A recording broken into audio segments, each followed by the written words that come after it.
Buenas tardes. Asumo que quieren practicar. La clase de día me la pidieron hace un par de años, porque en realidad la verdad es que de ahí para atrás me imagino que lo que manejan de desarrollo ortopédico del paciente pediátrico es un poco. Entonces el objetivo principal de la clase es mezclar como más que nada el examen físico enfocado en patologías frecuentes. Porque lo que van a ver es que en realidad el niño muchas cosas que se creen patológicas son fisiológicas. Hay mucho de lo que ven los papás, lo que ven las enfermeras, y se van a dar cuenta en su práctica después que incluso otros profesionales de la salud van a estar derivando cosas que son fisiológicas. Y una de las cosas más difíciles es convencer a un papá de que su hijo está sano cuando alguien le dijo que tenía algo. O sea, si la enfermera en el control de salud le dijo, no, que tiene una pierna más larga que la otra, sin medir como corresponde. Después viene el doctor al que se lo dio, el médico de APS, y evalúa, no le queda claro, no sabe qué examen tomar, y deriva, ya pasó por dos profesionales de salud, deriva a nivel ya a secundario, lo veo un traumatólogo a veces adulto, si tiene suerte pediátrico, y se van a encontrar de que convencer, ustedes no, nosotros nos encontramos cuando ya nos mandan a un paciente que ha pasado por 2 o 3 profesionales antes, que todos le han dicho, no, si tiene una pierna más larga que la otra, tiene una pierna más larga que la otra, ¿cómo tú convences a esa mamá de que su hijo no tiene la pierna más larga que la otra? ¿Ya? Entonces, por eso es tan importante que ustedes sepan, más que otra cosa es saber los tiempos y las normalidades dentro de todo. Obviamente no podemos abarcar todo lo que yo quisiera, son un par de días y un par de clases, pero yo me enfoco más que nada en la evaluación del desarrollo y además de eso en como los hallazgos más frecuentes durante el desarrollo. ¿Ya? Como pregunta antes de ¿quién sabe, por ejemplo, a qué edad un niño debería iniciar la marcha? ¿A la edad? ¿18 meses? ¿Qué pasa a los 18 meses? Ahí debería como ya empezar como a caminar, pero ya sin apoyo. ¿Debe estar adquirida o debe estar adquiriéndola? Es que a los 7 años, si no me equivoco, como que ya es la máxima A los 18 meses se considera una alerta. ¿Ya? Si un niño no ha caminado a los 18 meses es una alerta.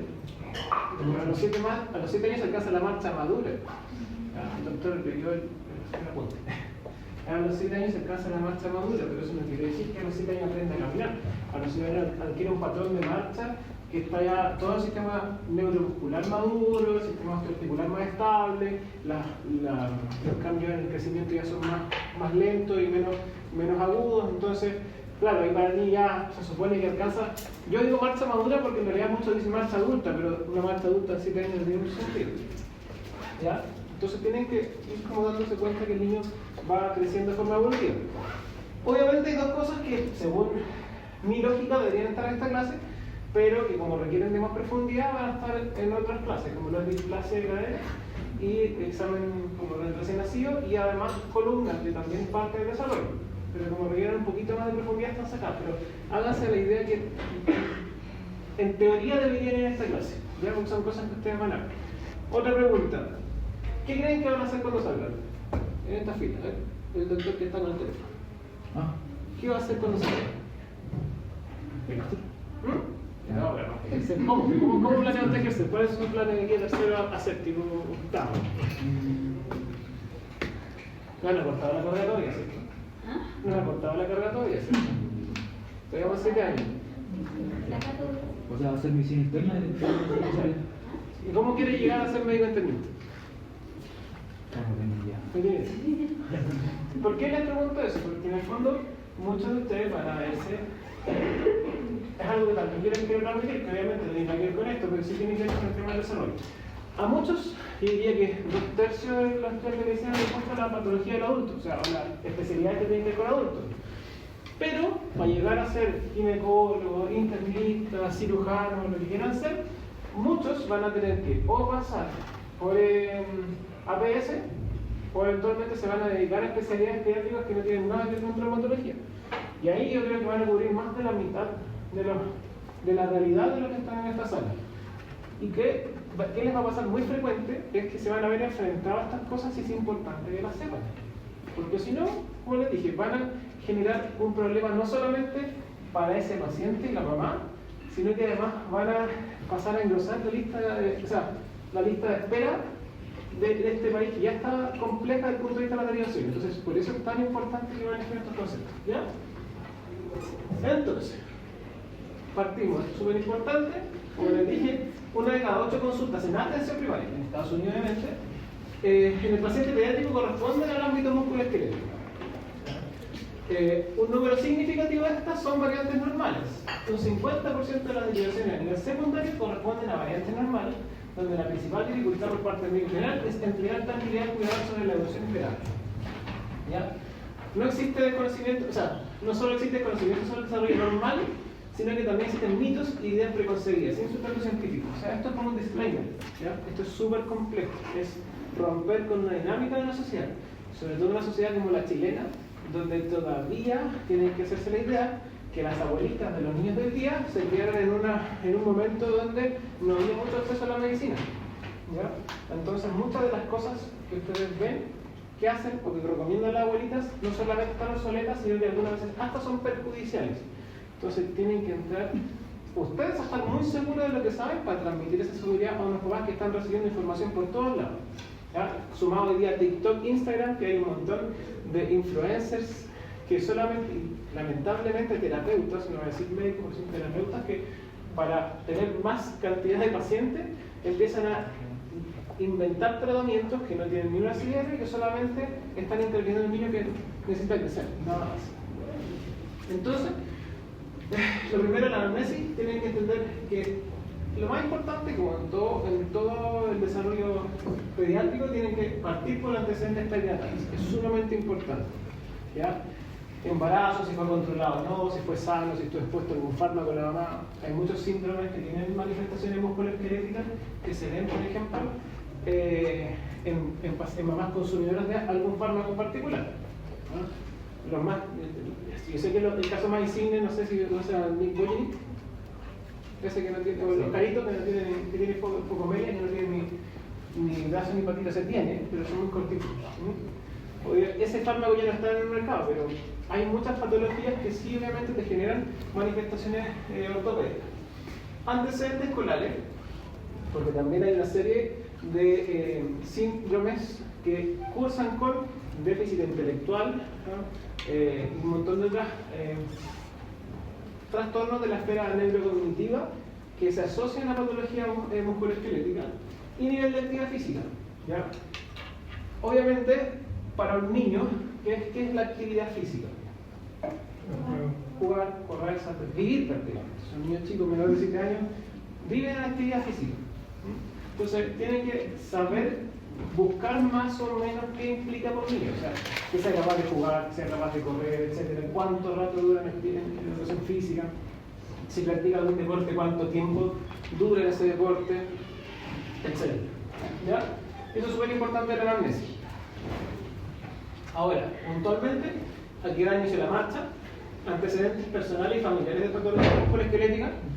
Por ejemplo, las displasias esqueléticas familiares, hay patologías como por ejemplo la acondroplasia, que tiene un factor genético y hereditario importante.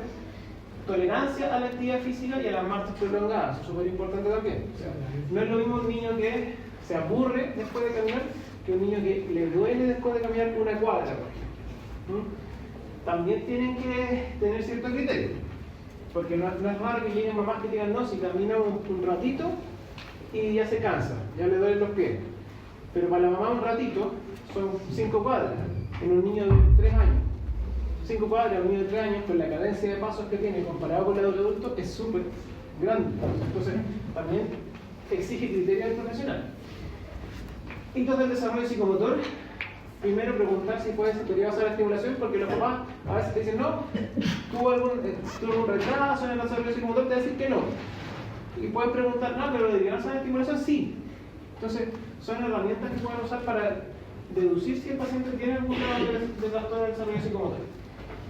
Antecedentes de síndrome sistémico, neurológico, endocrinológico y genopatía. Súper importante.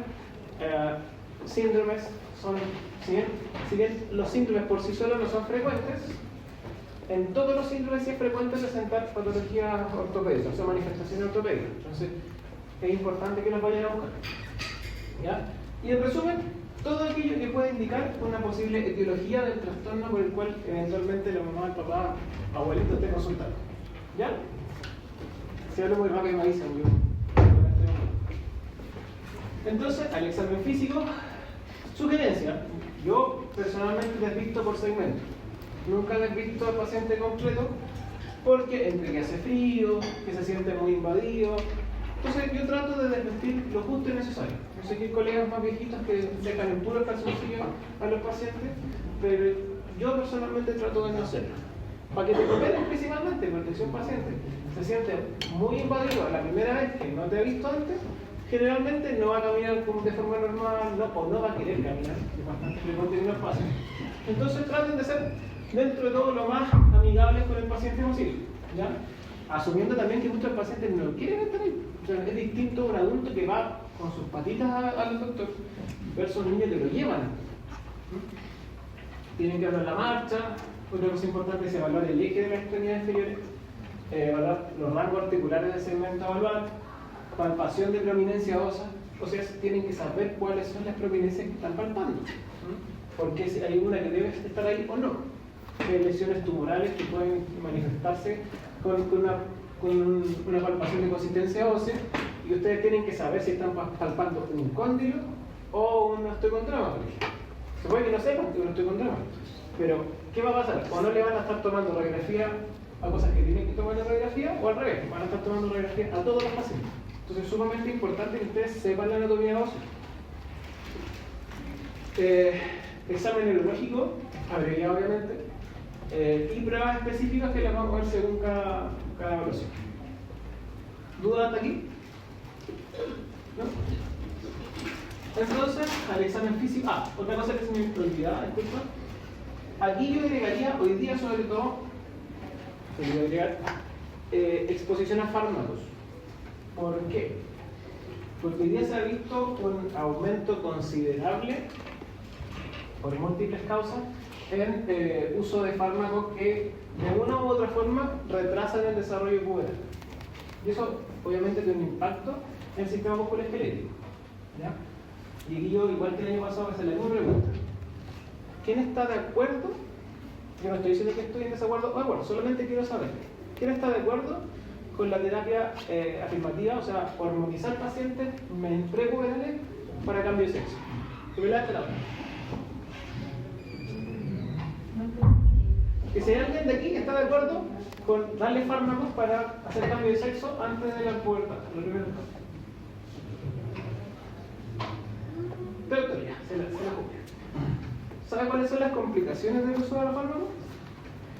O sea, sí. En el sistema musculoesquelético, O sea, como pensando, porque no estoy como metido en el tema, pero considero que la persona quiere estar positiva. Imagina que lógicamente no va a estar de acuerdo a la curva de crecimiento que se espera.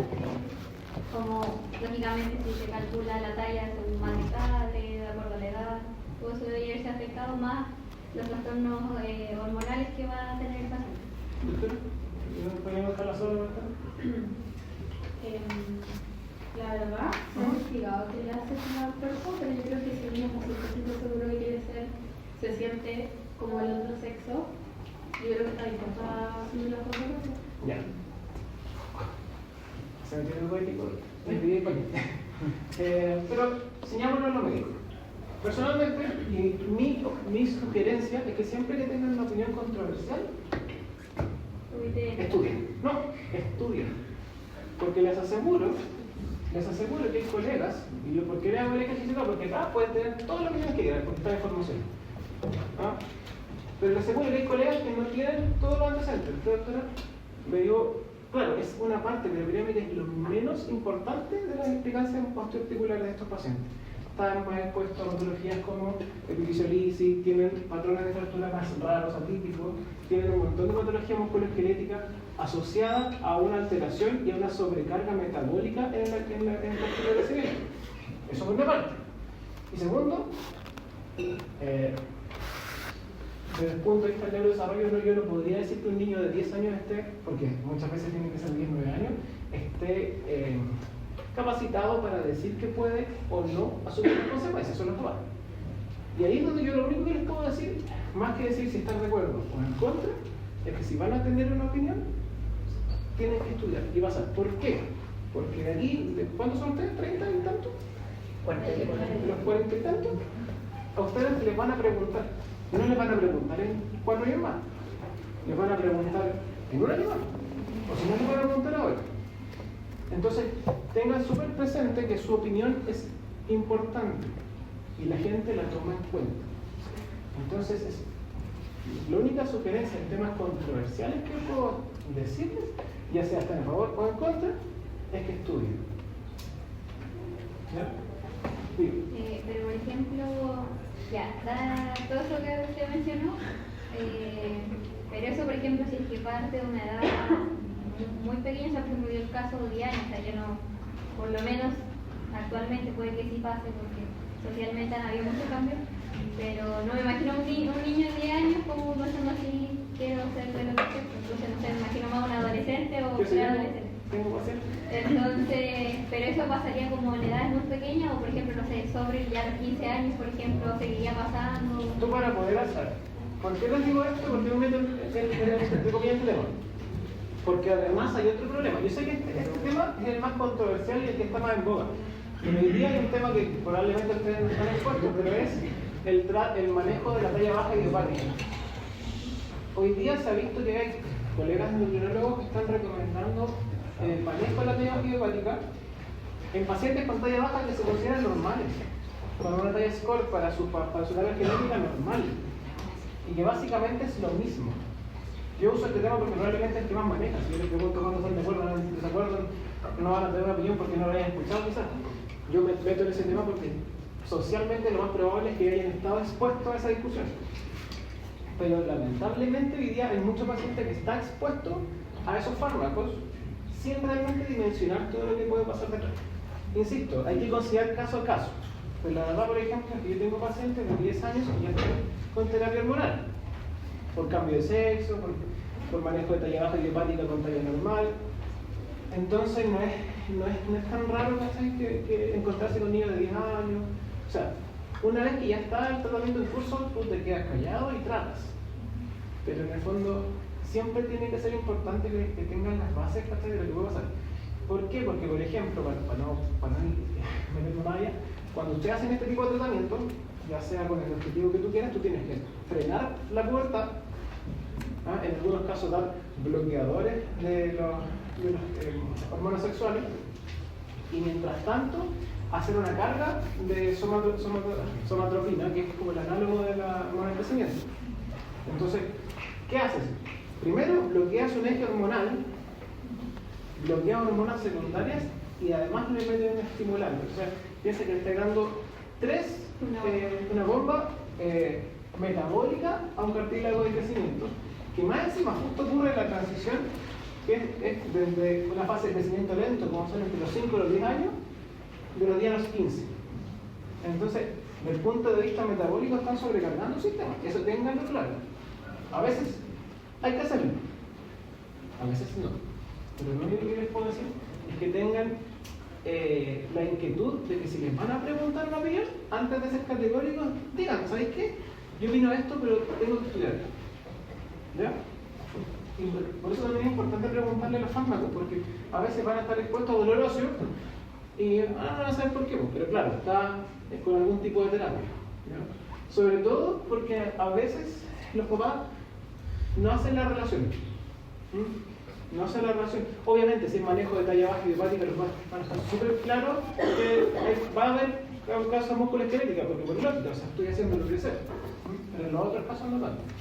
Sobre todo, por ejemplo, lo que pasa en el switch, cuando ya dejan de hacer la terapia hormonal, también ocurre otro desorden.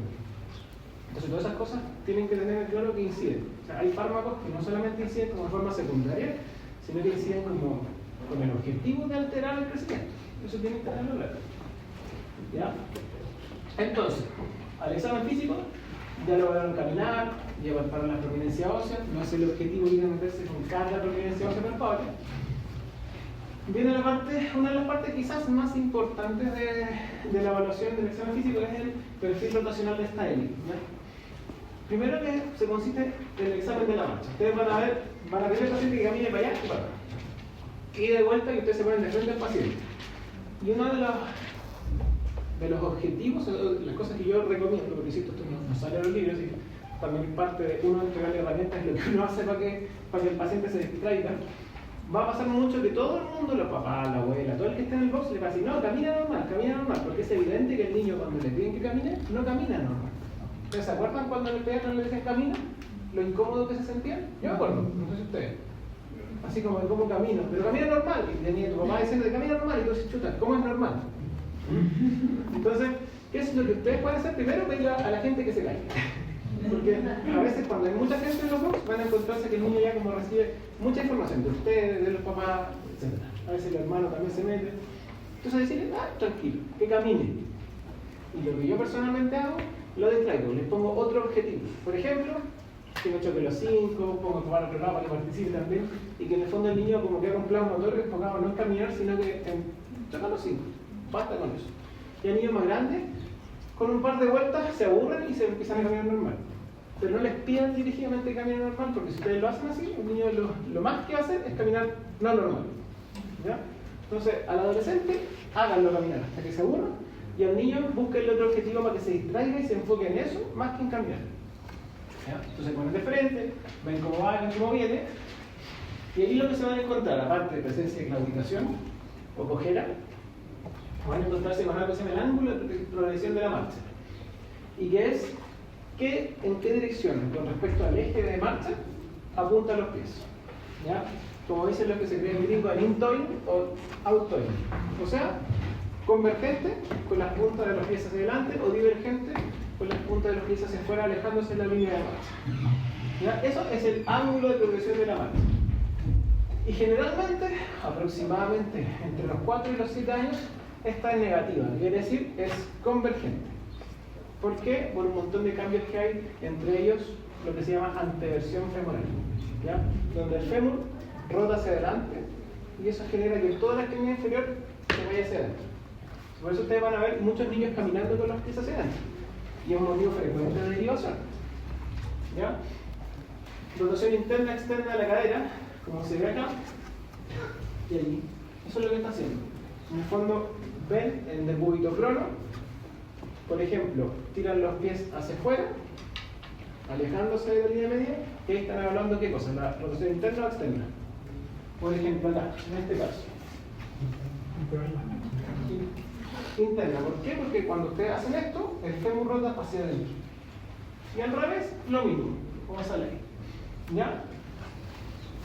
Va variando según la edad, pero ¿qué tienen que tener en cuenta? Que lo que es normal, o sea, más que nada, lo que es anormal es tener menos de 10 grados de cualquiera de estas dos. ¿Ya? Ustedes pueden tener una rotación interna de 20 grados, y eso es funcional, más que normal o normal. Pero tener menos de 10 te va a generar alteraciones de la marcha que deben ser tratadas. ¿Ya? También el eje muslo-pie, este lo van a ver hacia arriba, y ven el eje que dibuja el muslo con respecto a la línea media del pie. ¿Y cómo se evalúa la línea media del pie? Puede ser de esta forma, buscando siendo un paralelo con el eje, o sea, con el margen lateral del pie, pero no siempre se puede, porque hay niños que tienen la patita más redondita. Entonces, una de las formas que ustedes pueden dibujar, hasta incluso dibujar con lápiz, es un punto medio en el talón y un punto medio en la cabeza, o sea, en relación a la cabeza trasera. Y esa va a ser la línea media del pie. ¿Ya? Y con eso ustedes tienen que ver qué tan en línea está esto. Aprox, ya, también varía según poblaciones. ¿Sí o no? El eje muslo-pie. El eje muslo-pie es el eje del muslo, y tú te imaginas con esto, tienes que mirarlo así, lo haces de acostado en trono, lo miras de arriba. ¿ya? Y ves el eje del muslo con respecto al eje del pie. Y el eje del pie se saca en relación al punto medio del pie, o sea, del talón con el punto medio de la cabeza dorsal. Y eso trabaja con el eje del pie. ¿Me entendió? Sí. Esquiva, lo normal, varía según poblaciones, es tener aprox, puede ser como de 5 a 10 grados de convergencia y de 10 a 15 de divergencia. Ya al final de la etapa de crecimiento. O sea, no es lo esperable tener los pies derechos. Probablemente lo más común es tener divergencia y convergencia antes que los dos pies apuntando para adelante. ¿Ya? Y finalmente el eje del pie. Y este se ve en relación ya sea, por ejemplo, lo que yo hago es pongo un bajalengua al lado del pie. Y veo que tanto se aleja del bajalengua el antepié, o puedes, con estos mismos puntos que les dije recién, trazar una línea. Y esa línea, que une esos dos puntos, debería pasar por el segundo espacio interdigital. ¿Ya? O sea, el espacio entre el segundo y el tercer ortejo. Eso es dentro de lo considerado normal. Ahora, alteraciones en cualquiera de estas cosas, si no están acompañadas de un síntoma, no son patológicas. Esto es súper importante. Si el niño corre, salta, juega, no le genera problemas, puede usar calzado, hace una vida normal, eso es una variante dentro de lo normal. ¿Ya? Lo importante son los síntomas y las limitaciones a la actividad diaria y a la actividad deportiva. ¿Y por qué pongo el ángulo de progresión de la marcha? Porque generalmente todas estas alteraciones te van a alterar el ángulo de progresión de la marcha. Por ejemplo, un eje muslo-pie que está en una torsión tibial interna, porque generalmente el eje que está dado por el punto de rotación que va a hacer la tibia, va a necesitar, si hay una torsión tibial interna, los pies se van a ir para adentro. Entonces cuando el niño camina va a caminar así. O al revés. Cuando hay una torsión tibial externa, va a haber marcha divergente. Lo mismo, una anteversión femoral va a hacer que la cadera te lleve hacia adelante el pie, o sea, hacia adentro. Y una retroversión femoral va a direccionar la cadera y va a hacer que el pie esté hacia afuera al momento de volver la marcha. ¿Ya? Entonces cualquiera de estas cosas tienen que hacerlo sospechar. Y hay una entidad que se llama mal alineamiento miserable, que es cuando ustedes van a encontrar un niño que tiene un eje de progresión neutro, pero va a tener alterados los dos patrones. Por ejemplo, una anteversión femoral con una torsión tibial externa. Y eso duele, genera síntomas y dolores en la extremidad inferior. Y ahí tienen que ustedes hacer todo eso. Porque en el fondo ustedes van a ver al niño caminar, y claro, van a caminar derechito. Pero en el fondo tiene una alteración en la cadera y en la tibia que, si bien estructuralmente se anulan entre sí, biomecánicamente funcionan mal. ¿Ya? Ahora, una consulta, el perfil de rotación se contempla todo eso. Todo este perfil rotacional. ¿Ya? Y aquí están, por ejemplo, las variantes según la edad. Aproximadamente como de 5 a 10, de 10 a 15.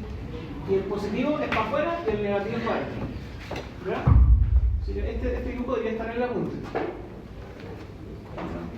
Este es el eje muslo-pie, según va variando por edad hasta los 15. La rotación, la rotación de cadera, tanto interna como externa, al revés. Y algo súper importante aquí también, que se me olvidó mencionarlo, es cómo van a evaluar el eje de la extremidad inferior. ¿Y por qué lo digo ahora? Porque en el fondo, después lo bueno. Me adelanté, disculpe. Otro punto importante es esto, ¿ya? Porque tiene mucho que ver con el perfil rotacional de esta eje. ¿Conocen esta todavía o ya no oyen? Entonces, esto es algo, un motivo de consulta primero, motivo de consulta frecuente, muchas veces no porque los papás lo vean como raro, sino porque alguien les dijo que estaba mal. Está demostrado que esto no genera una alteración en el patrón de la marcha. Antiguamente se creía incluso que aumentaba el riesgo de luxación de cadera en niños con displasia de cadera. Y no es así. ¿Ya? Y esto se llama la sedestación en doble P. Y esta es una de las manifestaciones de la anteversión femoral. ¿Por qué?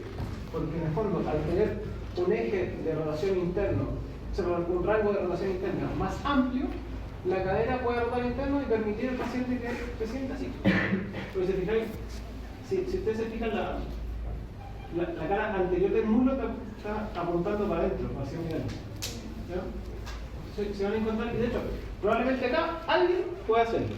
Lo más probablemente que sea mujer, porque es más frecuente en mujeres la anteversión femoral. Entonces, eso es habitual. ¿Ya? Ahora están pensando quién tiene que. Pero esto es algo que se considera normal. ¿Quién lo considera anormal? Que es cuestionable. Pero ¿por qué se lo digo? Porque no van a trabajar solos. De repente esto para los terapeutas ocupacionales es un poco problemático. ¿Pero por qué? Porque a los niños que tienen mal control de tronco, esto les aumenta la base de sustentación. Entonces, como una compensación que si bien le hace más difícil la pega a los terapeutas ocupacionales, pero no es patológico. ¿Ya? Eso te lo quede claro. Porque los terapeutas ocupacionales muchas veces dicen que esto es patológico, y no lo es.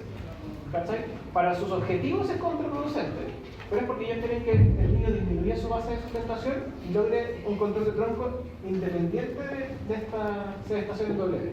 ¿Alguien levanta la mano? Era anteversión, ¿cuánto? Anteversión femoral. ¿Ya? Y a veces es persistente a la vida adulta, insisto, es total y completamente normal. Probablemente las personas que caminan, que se puede sentar así, además caminan con las patitas hacia adentro. ¿Ya? ¿Dudas? ¿Y eso verdad que no te genera problemas de espalda o...? ¿No? ¿Por qué debería? ¿Era anteversión femoral o sedestación en W? La sedestación en W se llama eso, WCT, sedestación en W, y está producido por anteversión femoral. Y usted tiene que ver pues, si es patológica o fisiológica. Cuando es patológica es porque tiene el contrario, o sea, de pronación externa de cadera, tiene menos de 10 grados. Esa es la diferencia que tiene que hacer. Y ahí generalmente también, pues colegas más viejos, la abuelita, no, que se siente como indio. No sirve. No van a cambiar nada, porque esto es algo estructural. Entonces, ahora pie plano. Van a encontrarse con hartos nombres, ¿ya? Pie plano, calcáneo valgo, pie pronado, plano valgo, un montón de nombres para el mismo concepto. Son todos puntos finales de una anomalía que produzca una caída del arco longitudinal. Yo digo caída y no perdido, porque a veces no está perdido, solamente está escondido. ¿Ya? Entonces, tienen que entender que el pie plano flexible infantil se divide en sintomático, asintomático, rígido y flexible. Bueno, ahí no va flexible. Pie plano infantil, sintomático, asintomático, rígido y flexible. Dentro de las causas puede ser desarrollo anormal de huesos de articulaciones como en el rígido, hiperlaxitud ligamentaria generalizada, que va a dar generalmente flexible, o anomalías neuromusculares que puede dar cualquiera de estos.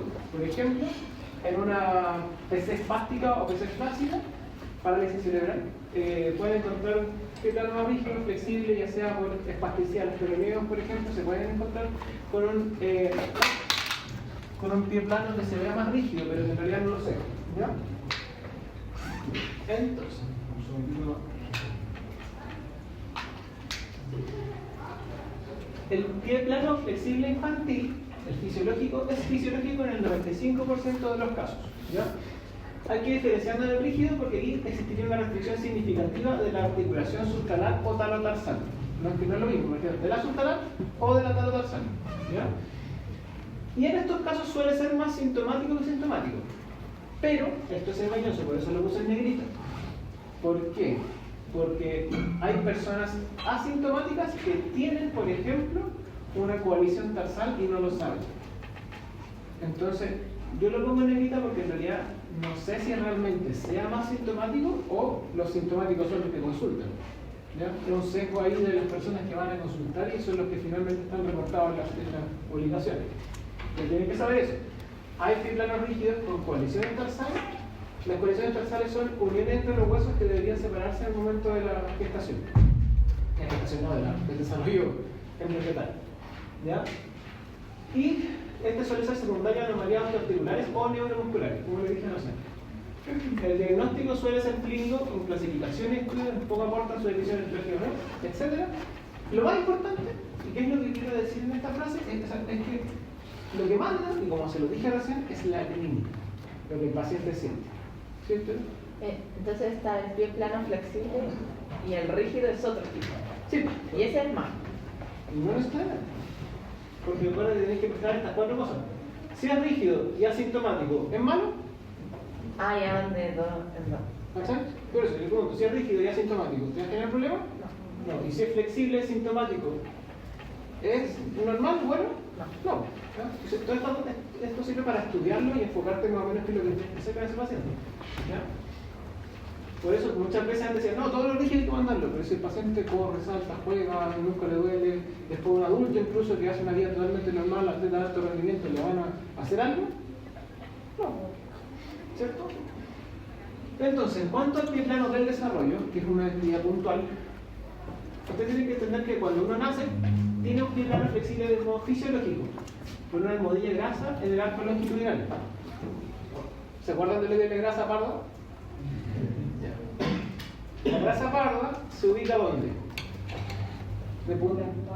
Bueno, pero desde el punto de vista así como del objetivo, de por qué está ahí. ¿Ah? Tiene calor, ¿puede que se ubica en zonas qué? Bien de calor, ¿cierto? Entonces, ¿dónde hay más calor? En extremidades, porque acá en lo que es el núcleo, en el tronco se genera más calor. Están los vasos grandes, está todo el tema más visceral. Entonces se van a ubicar, por eso si ustedes se fijan, todas las ubitas son como michelines. ¿Ya? Porque ahí está esta grasa parda. Y esta grasa parda se ubica en el arco plantar. Esta grasa parda no depende de la alimentación y no porque el niño sea o no tenga alto rendimiento se va a quemar más rápido. ¿Ya? Entonces, cerca del 90% de niños nace con un arco plantar ausente. Hay un porcentaje que nace con arco ya desarrollado, porque obviamente esto es como las muelas del juicio, es algo vestigial. ¿Ya? Entonces, hay un porcentaje de la población que no desarrolla muelas del juicio y otros que sí. ¿Cierto? Entonces, a medida de los primeros 7 a 10 años se desaparece esta grasa. Además, hay algo que ocurre, que es el calcáneo valvo, que yo les mencioné recién. Y que por un tema de desarrollo neuromuscular, los niños tienden a, cuando inician su marcha, a hacerlo en valvo. Ustedes lo miran hacia atrás, los tobillos se van hacia adentro.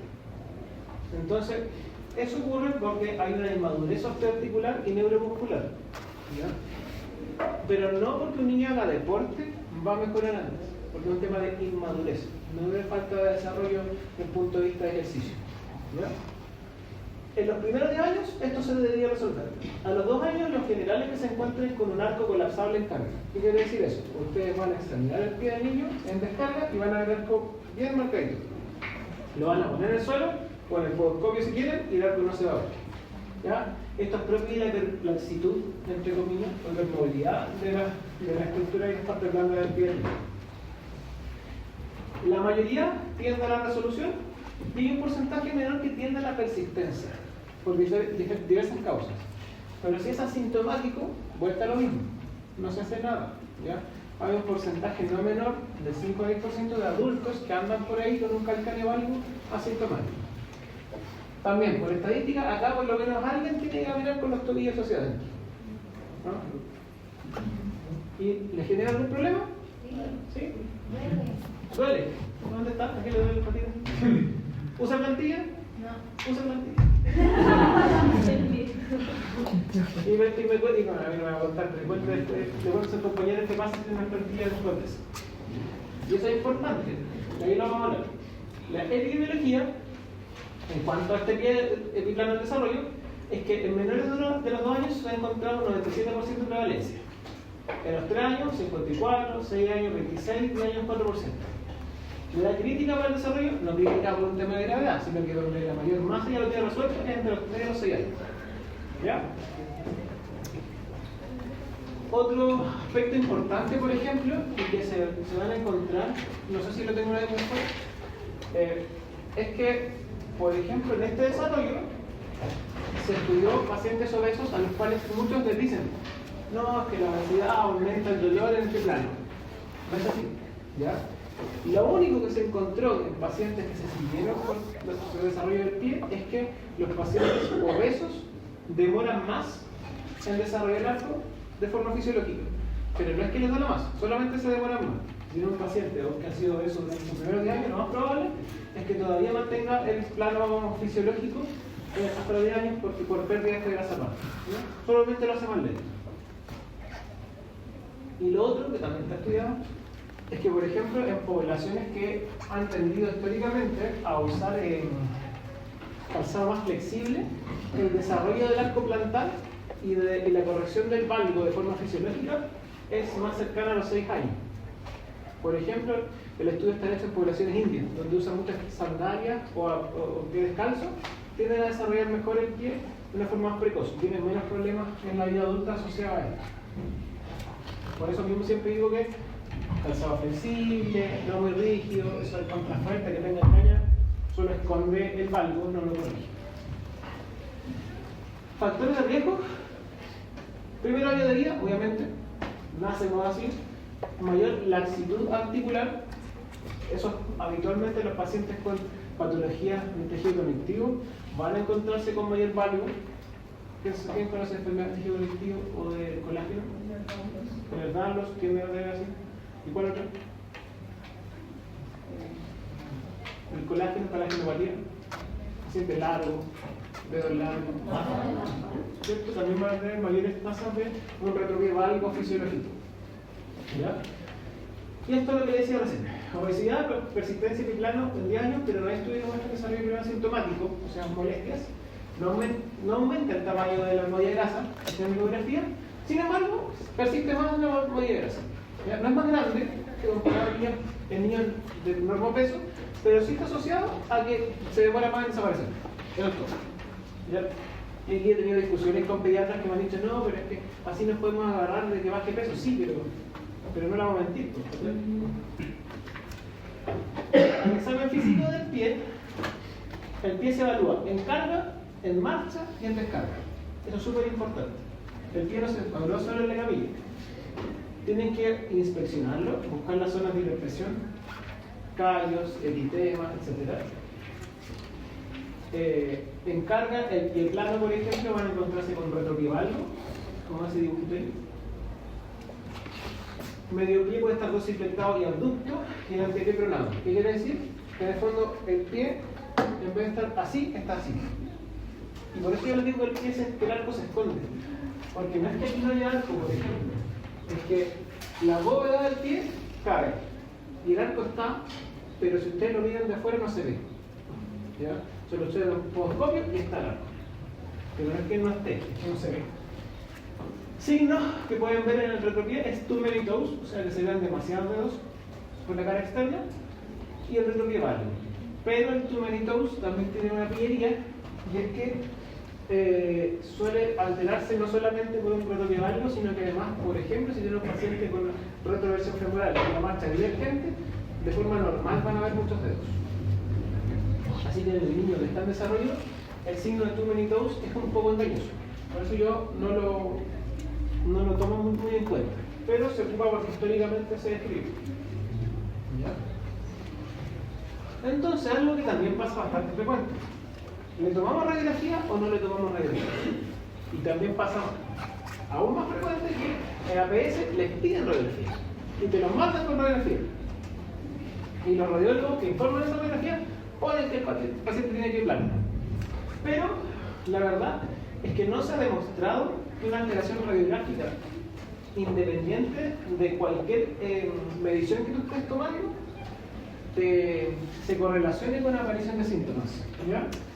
Hay un montón de mediciones que le puedes hacer a un pie plano y ninguna, ni independiente de la severidad ni la magnitud de la alteración, ha demostrado síntomas. ¿Ya? Entonces, si sospechan un pie plano flexible, no le toman radiografía.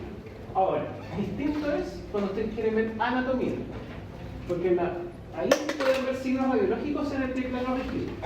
¿Ah? Por ejemplo, no sé si ven en la punta el signo de la C, el signo de los hormigueros, que son signos que te hablan de coaliciones tarsales, uniones entre huesos del tarso, que te pueden generar un pie plano rígido.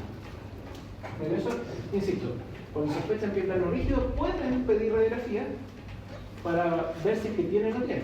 De todas formas, si tiene un pie plano rígido sintomático, van a demorar la derivación porque no tenga radiografía.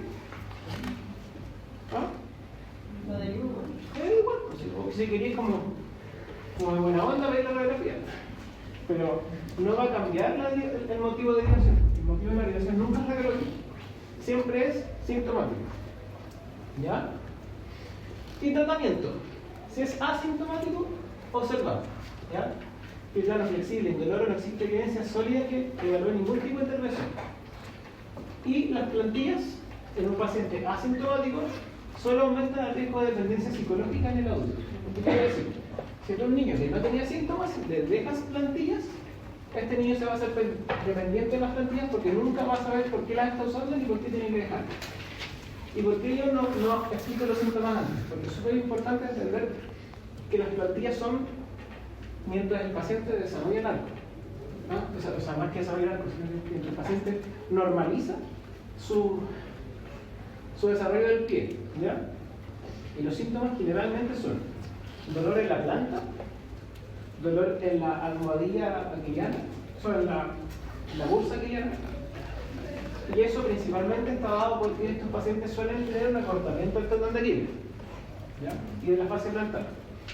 Pueden tener dolores por sobrecarga muscular, que son como en la cara anteromedial de la pierna, porque en el fondo está la musculatura supinadora del pie está peleando contra el efecto pronador que tiene el otro pie.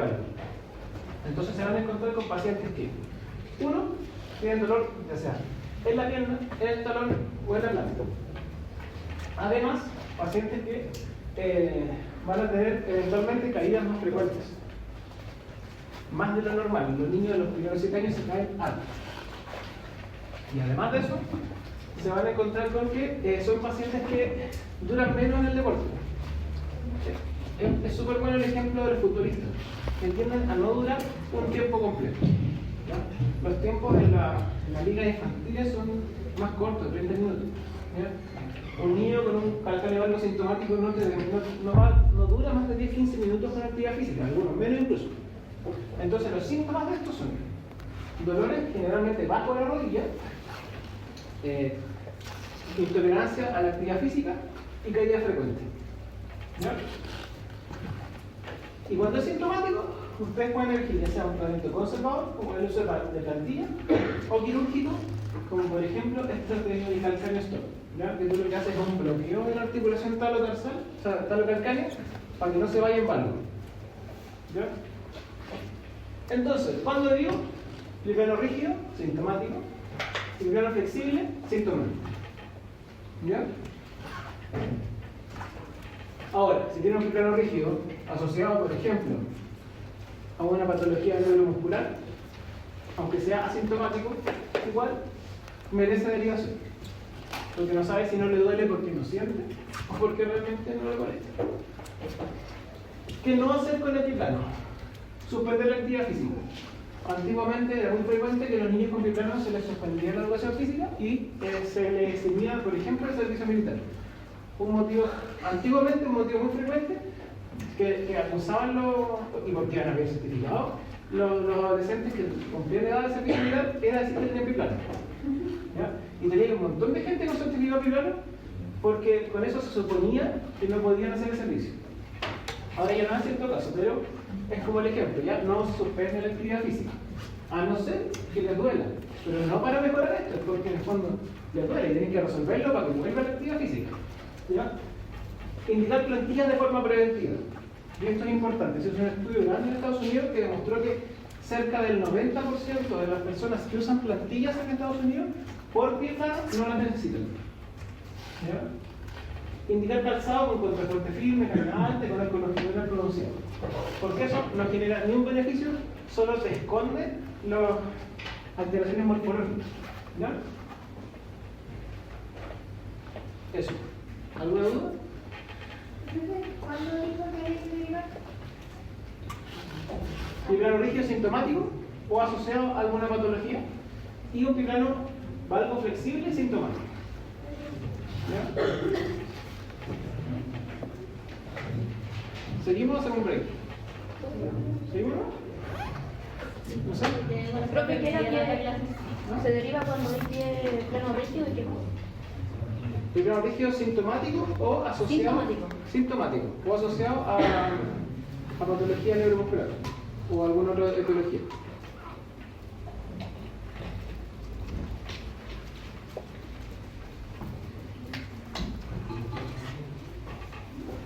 ¿Entonces tienen otra clase? Después de medir. Ah, perfecto, muy bien. Ya. Entonces, genovario y genovalgo. Esto es un motivo de consulta súper frecuente. ¿Ya? Quizás me atrevería a decir que con el pie plano es el más frecuente. ¿Ya? Y es, en la mayoría de las veces, fisiológico. Ahí pongo esa foto. Porque muchas veces el problema no está en el paciente, sino en la mamá. O en el tutor, sea cual sea. La clave para esto es saberse esto. ¿Ya?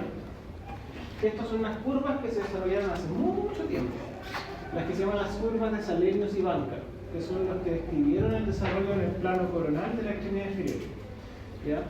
Donde el niño aproximadamente, al momento de nacer, tiene 15 grados de varo, se neutraliza entre los 18 y 24 meses, se va en valgo máximo entre los 3 a los 4 años, y de los 4 años a los 7 años se empieza a volver a ir neutro con un leve valgo residual.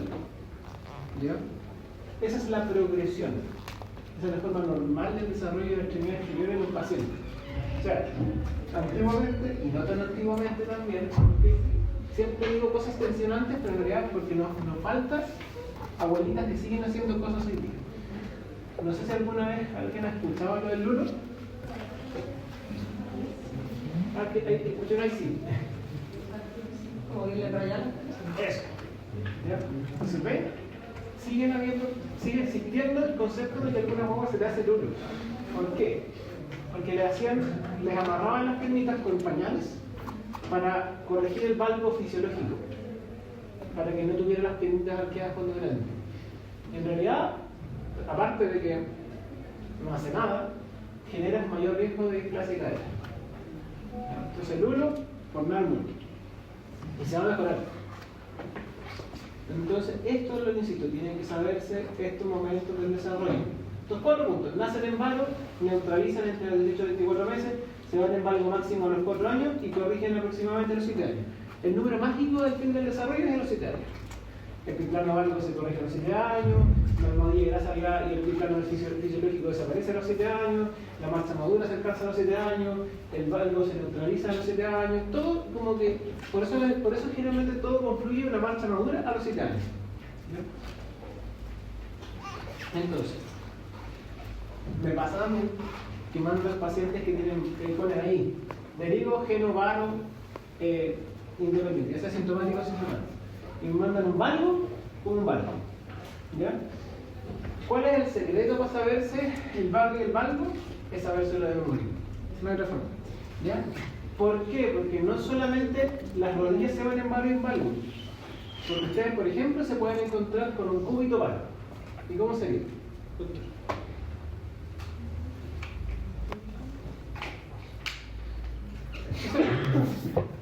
Descríbame.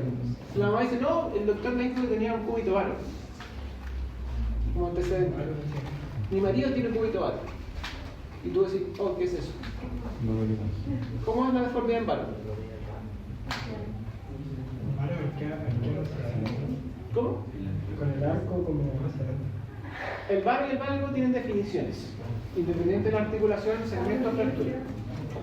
Varo, el ápex de la deformidad, el varo se acerca a la línea media. Y los extremos de la deformidad o de la articulación se alejan de la línea media. Y el valgo, el ápex de la deformidad o de la articulación, se acerca a la línea media y los extremos se alejan. ¿Qué quiere decir? Si tengo un cúbito varo, si estoy hablando de cúbito, en general decimos cúbito, pero es el codo.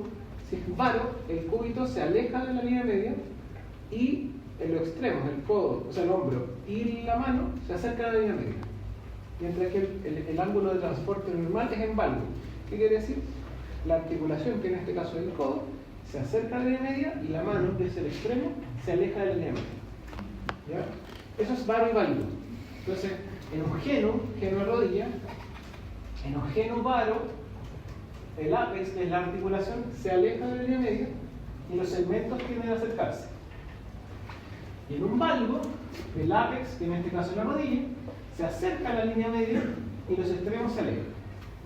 Y esto es válido para fracturas, deformidades, etc. ¿Ya? Y aquí está el dibujo. Nacen, 18 a 24 meses, 3 y medio, 4 años, 7 años. Entonces, al examen físico, ¿qué tienen que evaluar? Primero, talla y proporcionalidad. ¿Qué quiere decir? Que el paciente tenga una proporción tronco-extremidades armónica. Si ustedes ven pacientes que, por ejemplo, el tronco es de tamaño normal, las extremidades desproporcionadas y en varo, eso les tiene que hacer sospechar de patologías, por ejemplo, como la condroplasia.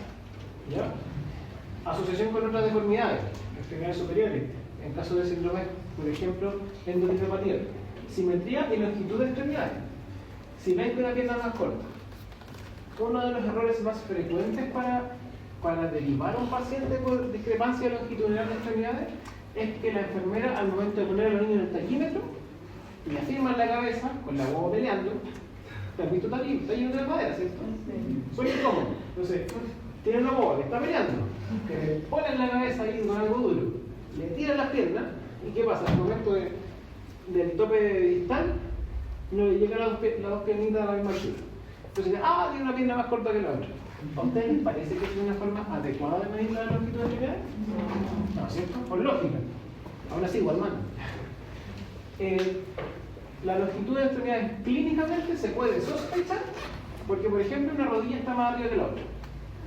¿Ya? Pero se mide clínicamente, ya sea midiendo con una wincha, desde el ombligo hasta el maleo medial.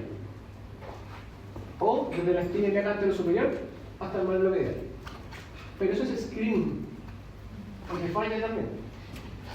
¿Ya? La única forma de evaluar la longitud de extremidades es con una teleradiografía de extremidades inferiores, que la vamos a ver después. ¿Ya? Entonces, ¿alguien preguntó? ¿Sí? ¿La teleradiografía solamente se ocupa en pediátrico o también tiene que En adulto, tú puedes pedir, por ejemplo, un paciente con una prótesis de rodilla que está sospechando una falla en varo o en valgo, le debe pedir una teleradiografía inferior. Siempre con las rótulas centradas. Y aquí me devuelvo lo importante. El eje de las extremidades inferiores, tanto clínico como radiológico, es con las rótulas apuntando al frente. No los pies. ¿Ya? Y me pasa mucho que, no, pon los pies adelante. No, las rótulas mandan. Las rótulas te determinan el eje. ¿Ya? Entonces, orientación de la rodilla de patela, distancia intermanular e intercondilio. Yo antes, lo reconozco, era como, no, es que esta cuestión no sirve para nada. La distancia intermanular e intercondilio está demostrado que no sirve para nada. Ya, no nos sirve a nosotros. Pero como screening, a ustedes les sirve un montón.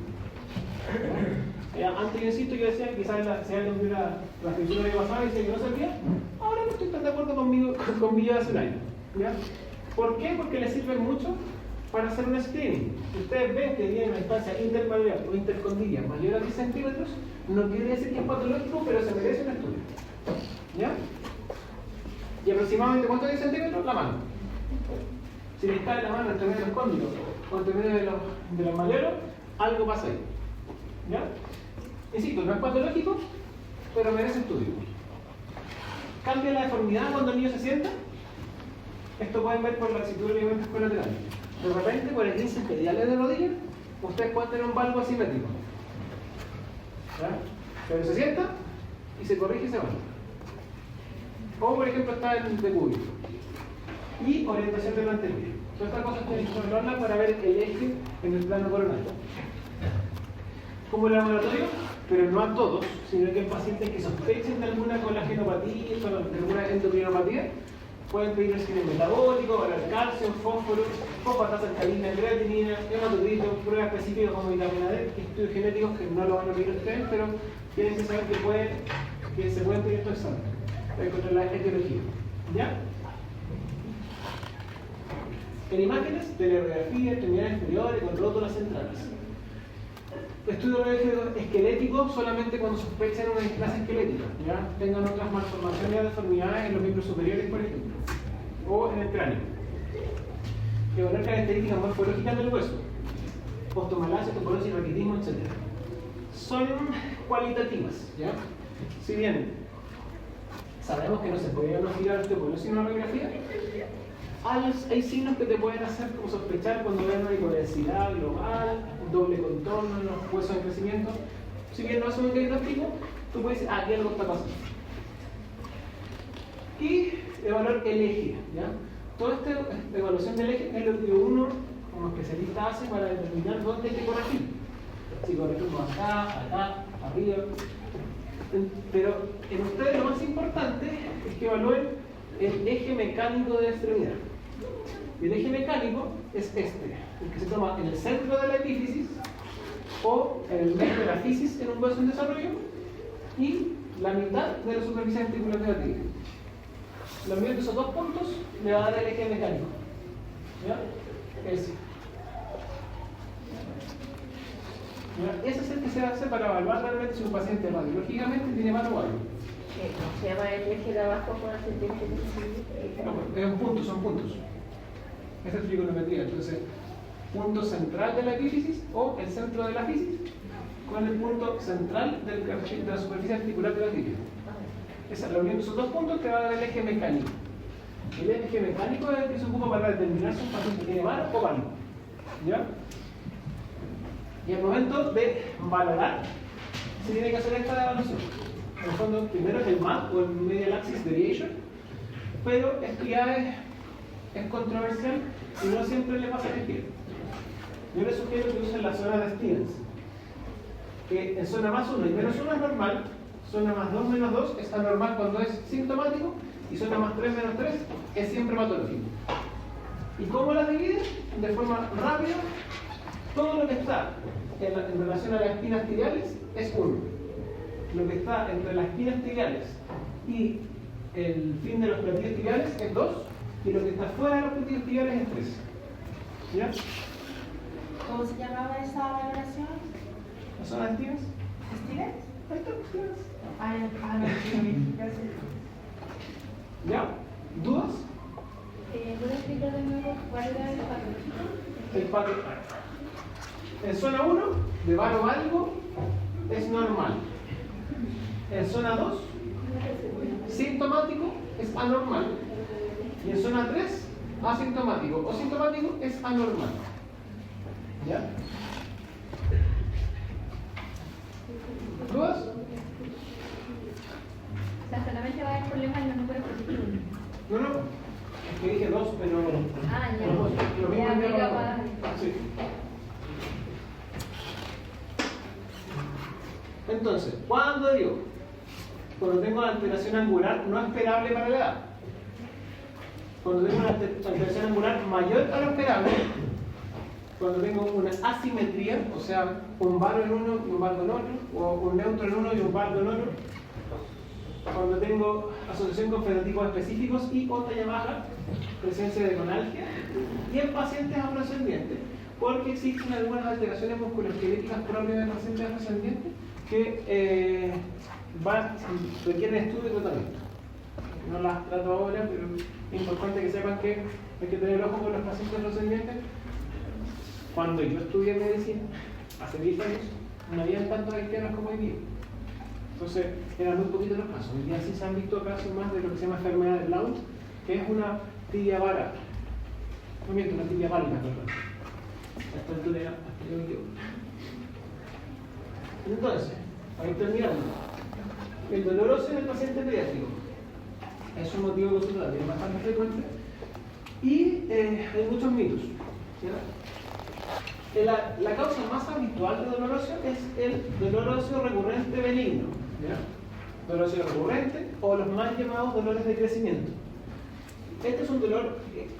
Esta definición en realidad es una definición práctica que yo me hice, ¿ya? Para efectos como más académicos, porque no existe como una definición como tal. Entonces, juntando toda la literatura que he leído, yo propongo esta definición, ¿ya? Que en el fondo es como el punto común de todo. Dolor óseo que se caracteriza por ocurrir durante la madrugada, siempre, en todos les van a decir que es en la madrugada. O cuando el niño se acostó, y se está quedando dormido, o ya a las 2 de la mañana cuando ya se quedó dormido. Son generalmente bajo la rodilla, días con mayor actividad física y que se ve con el uso de aire, calor local o masajes. ¿Ya? Eso es como lo más típico. Eso es como el dolor óseo. Cualquier cosa que se salga de eso merece estudio. ¿Ya? ¿Y qué puede estudiarse? Telerradiología inferior, hemograma VHS, nivel traumático de tiene la edad. Pero es un diagnóstico de descarte. Ahora, si cumple con la definición típica, es un dolor óseo recurrente verídico. ¿Y por qué ocurre? No sabemos. ¿Ya? Porque habría que experimentar con niños para saber por qué ocurre. Entonces, no se sabe. Hay algunas etiologías que están relacionadas. Por ejemplo, el calcáneo valgo suele haber más presencia de dolor óseo recurrente benigno, pacientes deportistas, etc. Fases terminales del crecimiento, claro, no terminales, fases finales del crecimiento. Están asociadas a dolor óseo, pero, como te digo, no existe una causa como tal determinante de eso. Y aquí en estos casos, ¿cuándo derivó? Presencia de bandera roja. Me imagino que ya sabe, ¿no? Ya, dígame, doctor. No, usted, doctor, dale lento. Una bandera roja que se activa. El dolor óseo. Una bandera roja de dolor óseo, ¿qué se le ocurre? No.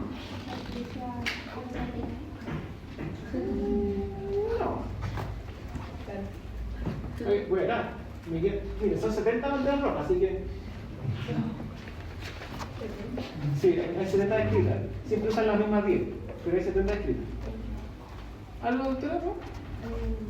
La misma bandera roja está escrita para todas las patologías. Para lumbago, para. ¿No? Siguiente acá, esta fila. Doctora, el que está con el computador escribiendo. ¿Yo? Sí, usted. ¿Y banderas rojas? Una.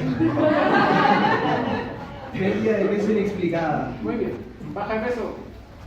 Brusca. Muy bien. Siguiente, acá. La doctora. El doctor de atrás que está ahí. ¿Ya aparece la zona? ¿Ah? ¿Ya aparece la zona? Sí, observación nocturna, muy bien. Acá la doctora de rosado. ¿Se despierte por el dolor? No, porque es típico. Ah. No, no. Acá. Está haciendo contado. ¿Diabetes? ¿Ah? ¿Diabetes? ¿Diabetes? No. No digo fiebre. Ah, fiebre, sí, fiebre. Acá el doctor de camisa. ¿Camisa? Sí, camisa. ¿No? ¿Sí? ¿Inflamación? Casi. ¿Qué tipo de inflamación? Articular. Síntomas inflamatorios articulares. Acá la altura de masculino. Que el dolor sea como un lugar general, como la parte de No escuché. No escuché, está como acá. el dolor no sea como un punto que sea como un lugar general. Como una bola de tracto. Y acá.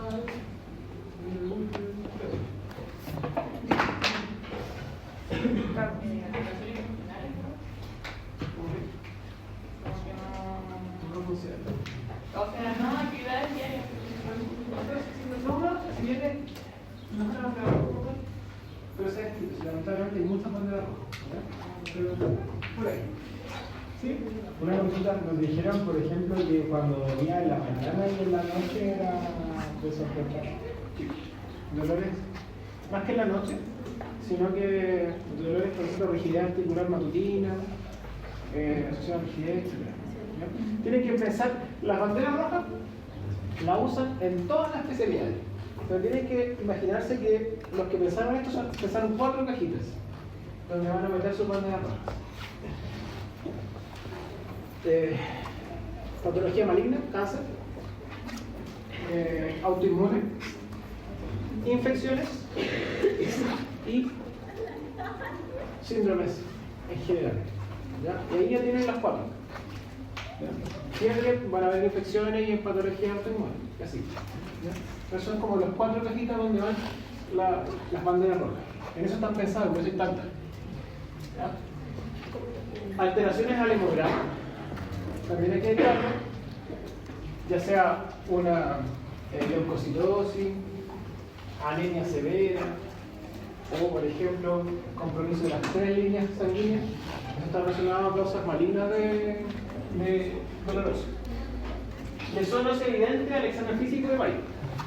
Patrón de dolor que no concuerda con el típico que les mencioné recién. Asociado a calcáneo algo con este dolor. Intolerancia a la carga externa. ¿Y ante la duda? Yo prefiero que ¿ya? ¿Por qué? Porque prefiero que se pase un dolor óseo no típico sintomático. Porque si después usted le guía la duda, o sea, pucha, este paciente tiene un dolor óseo, pero no me calza por lo normal. No sé por qué, pero no me calza. Mándelo, porque a veces no van a tener acceso a los exámenes que podrían encontrar la etiología. ¿Ya? Y finalmente, la osteocondrosis. Esto da una clase, porque son muchas. Se trata de distintos. Pero por último, para que sepa que existen. ¿Ya?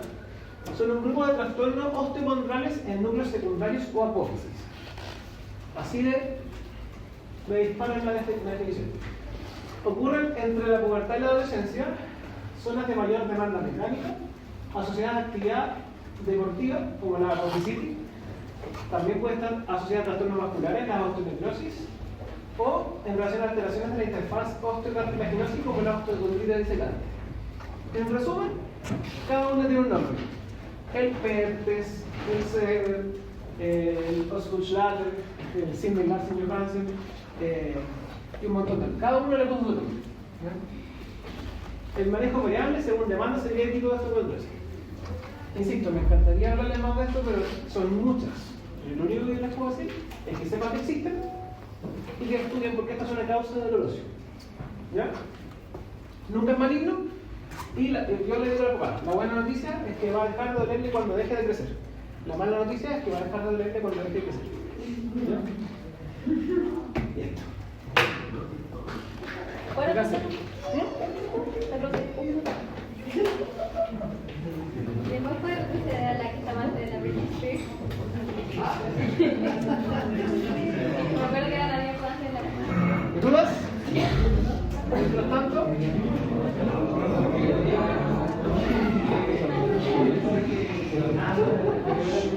¿Tiene otra clase por eso, no? ¿No? ¿No? ¿O no?